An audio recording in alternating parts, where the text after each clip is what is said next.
അതുമായി മുന്നോട്ട് പോകാം.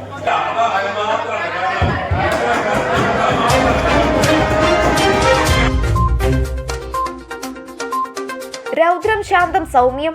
മലപ്പുറം നഗരസഭാ കൗൺസിൽ യോഗത്തിൽ അജണ്ടയെ ചൊല്ലി വാഗ്വാദം. ബസ് സ്റ്റാൻഡിൽ ബസ് കയറിയില്ലെങ്കിൽ ജനകീയ പ്രക്ഷോഭത്തിനും തീരുമാനം.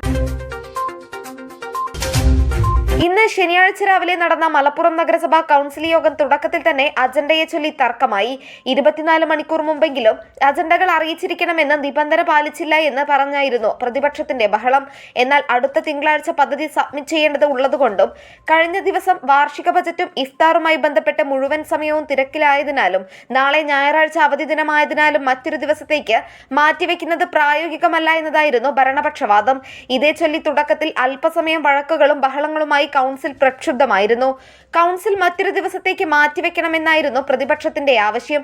എന്നാൽ പദ്ധതി നടപ്പിലാക്കാതിരിക്കാനാണ് പ്രതിപക്ഷം ശ്രമിക്കുന്നത് എന്നും അതാണ് അവരുടെ ആവശ്യമെങ്കിൽ നമുക്ക് മാറ്റിവെക്കാമെന്നും സ്ഥിരം സമിതി അധ്യക്ഷൻ പരി അബ്ദുൽ മജീദ് പറഞ്ഞു.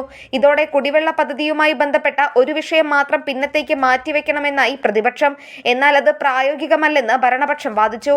അവസാനം ചെയർപേഴ്സൺ അഡ്വക്കേറ്റ് റിനീഷ വി തന്നെ കാര്യങ്ങൾ വിശദീകരിച്ചതോടെ പ്രതിപക്ഷം രൗദ്രാവസ്ഥയിൽ നിന്ന് ശാന്തമായ അവസ്ഥയിലേക്ക് മാറുകയും ചർച്ചയിൽ തുടരുകയും ചെയ്യുകയായിരുന്നു.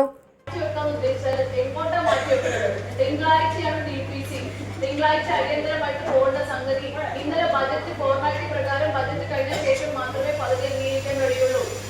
ഈ സാധനം തിങ്കളാഴ്ച ഞായറാഴ്ച നാളെ കൗൺസിൽ കഴിക്കണമെന്നാണ് എന്ത് ചെയ്യേണ്ടതെന്ന് പറയുന്നത്. തിങ്കളാഴ്ച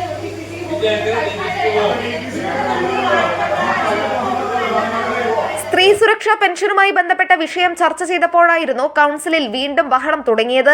എല്ലായിടത്തും സുരക്ഷാ പെൻഷൻ ലഭിച്ചു തുടങ്ങിയിട്ടും മലപ്പുറം നഗരസഭയിൽ ആർക്കും ലഭിക്കാത്തതിന്റെ കാരണം അറിയണമെന്നാണ് നജ്മ സബീർ PSA ആവശ്യപ്പെട്ടത്.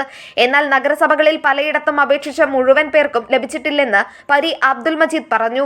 600ഓളം ആളുകൾക്ക് ലഭിച്ചുവെന്നും സാങ്കേതിക പ്രശ്നങ്ങളാണ് വൈകാൻ കാരണമെന്നതും മജീദ് പറഞ്ഞു.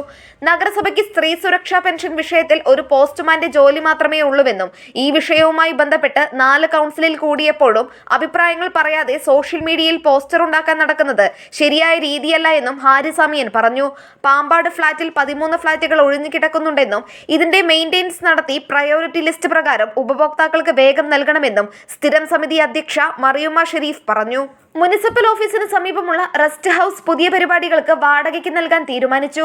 നിശ്ചിത വാടക ഈടാക്കി രാവിലെ 9 മുതൽ വൈകിട്ട് 6 വരെ ഈ ഹാൾ പൊതുപരിപാടികൾക്ക് ലഭ്യമാക്കും. അവസാനമായി ബസ് സ്റ്റാൻഡിൽ ബസ് കയറാത്ത വിഷയം ഹാരിസാമിയൻ അവതരിപ്പിച്ചു. ചർച്ച ചെയ്ത പോലെ 2-ാം തീയതി ബസ് കയറിയില്ലെങ്കിൽ അടുത്ത ദിവസം മുതൽ ജനകീയ പ്രക്ഷോഭം ആരംഭിക്കുമെന്ന് മുന്നറിയിപ്പ് നൽകി. ഇരുകൂട്ടരും കൈയടിച്ച് പാസാക്കിയ കൗൺസിൽ പിരിഞ്ഞു. Nandana Babu, SS news, Malappuram. ചൊവ്വാഴ്ച നമ്മൾ ജനകീയ പ്രക്ഷോഭമായി മുന്നോട്ട് പോകുന്നതായിരിക്കും.